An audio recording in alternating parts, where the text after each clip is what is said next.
It's a Fife derby win and it's a goal. How are you feeling? Good. Still a bit in shock probably. It's had to put emotions in.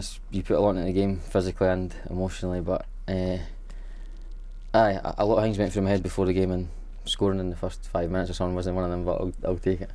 Speak to the manager there, so I'm going to maybe kind of paraphrase what I said to him, is that out the blocks early would have been a message, the high press would have been a message, but an underlap for a left back in the 6-yard box might not have been a message. Look, a lot of the thing is we try and win the ball high up, and Dylan won it brilliantly, and he's got that composure to kind of get in a good area, and Paul's picked me out well, and the wee trundler with the right foot's managed to squeeze in the net, but I'll take it. It's gone under the goalkeeper there. I guess instinct just kind of drives it there. What's that immediate emotion like when the ball hits the net? It's shock. See, nowadays in football, I know there's no VAR here, but you never can really celebrate. You never know what's happening. You don't know if it's going to get pulled back for a free kick or anything. So my celebrations aren't very good. It's something that I'll try and hopefully I've got a few more chances to work on it. I guess the closest you've got here to VAR is RaithTV, and we were punching there, so don't worry about it. That's alright, I'll take it. What about the wider performance of the team? What was the message from the gaffer? Because it seemed like a multi-dimensional performance. I think in a derby it's imperative not to make mistakes. Play percentage football forced them into making mistakes, and that's exactly how it panned out. They probably had a similar game plan, and I thought we probably executed better in the first half. I think we had a lot more chances, a lot more shots, a lot more action in front of goal. To be fair to them, second half they came out and they were probably a lot better than the first half. So limited them to a few chances and a good solid performance. Probably not our best performance with the ball in terms of possession or link up play and stuff, but horses for courses, as the gaffer was saying. In some games you've got to do that. What about the challenge first half? You picked up a yellow card. There was a bit of debate, discussion, and people, I guess, depending on how they view the match, seen it from different perspectives. I've not seen it again.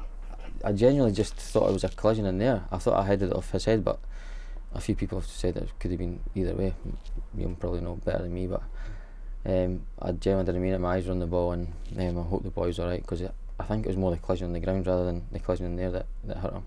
Yes, hopefully encouragingly we've seen young Andrew coming out quite promptly after he'd been away for a check-up. I've certainly seen some of our subs checking in on him. No, it's good. Look, he's a young boy that he's done really well for him this season. I'm sure he'll come back fit in, and I generally didn't mean it, and I apologise if it hurt him. What about the atmosphere in and around Kirkcaldy, building up to the town better than anyone, but also the stadium? It's vibrant, it's full. Both ends are giving it a bit back and forth, and probably the south stand because of the early goal dominating. How different is that to play in to an ordinary Raith Rovers fixture? I thought it was a proper buzz about the game. The build up, both teams have been doing well, and to be fair to Dunfermline, they brought a big support as well, which maybe last year they didn't do. It's a strange type of atmosphere. Obviously it's end to end, there's no lot on the side, but it was a proper buzz before the game, and I thought both sets of fans created a great atmosphere.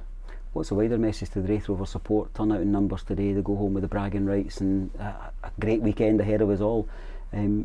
What's your kind of message in terms of what they bring? Look, I think in football, the older I get, I think you need to celebrate wins, because football can change really quickly. So enjoy your weekend. Hopefully we've got a few more nights like this to celebrate before the end of the season. This league really is dog eat dog, isn't it? Like anyone can beat anyone. It's very hard to go on a run. For last year, I think it's been 13 games unbeaten in the league, which is it's really good. Obviously, it's been split up, and you probably don't get the credit that other teams get.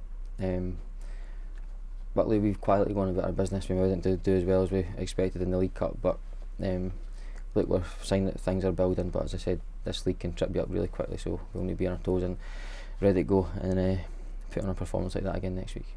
I guess the game's won by two Lewises, two Hibs connections, a Kirkcaldy boy and a Kirkcaldy hero, as I was saying to the gaffer. Bookend a perfect performance in many ways. It's a nice way to put it.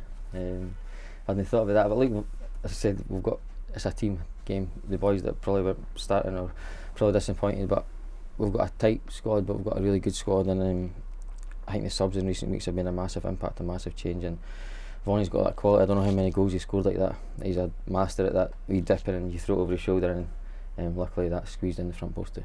We were saying just as we were setting up there that time absolutely flies in life, but in football kind of magnifies that is that you've now gone beyond the 50 game mark for Raith Rovers. It's blinking an eye, isn't it?